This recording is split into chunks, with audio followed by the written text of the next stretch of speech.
به نام خداوند نور نجات. درود بر تمام عزیزان که این ویدیو رو دارن نگاه میکنن و گوش میدن.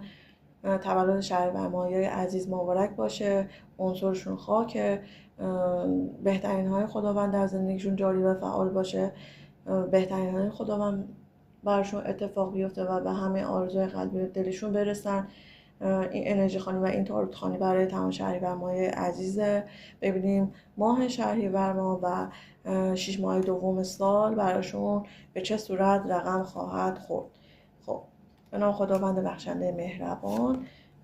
خب این کارت به معنای انگار که ماه هاست شما دنبال یک پیروزی هستین، به دنبال یک موفقیت خیلی بزرگی هستین طی 6 هفته آینده یا 6 ماه آینده براتون این اتفاق رقم خواهد خورد.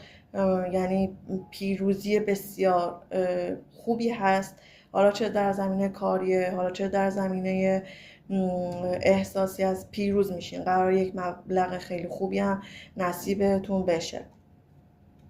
خب کارت دوم به معنای اینه که دوستان شهریور ماهی یه ذره از خساستتون کم کنید و اینکه یا هم از نظر مالی و هم از نظر احساسی بغل نکنید، چیزی رو رها کنید تا انرژی های کائنات به سمت شما برگرده.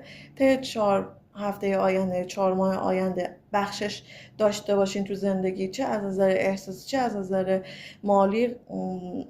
ببخشید یک مبلغی رو از اون شغلی که دارید در ماه حقوق میگیرین، اونو رها کنید، آزاد کنید تا پیروزی به دست بیاد برای شما.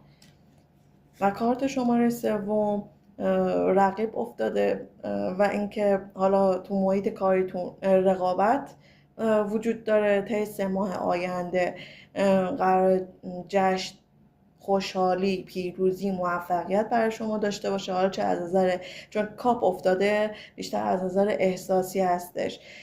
از نظر احساسی قرار کیس مناسب پیش بیاد و در زمینه شغلی و حالا احساسی رقابت بین شما زیاده.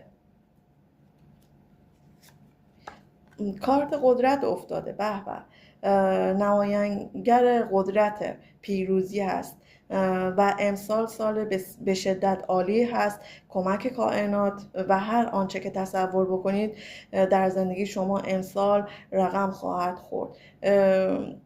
میکائیل عزیزم، از میکائیل عزیزم بخوای تا به شما کمک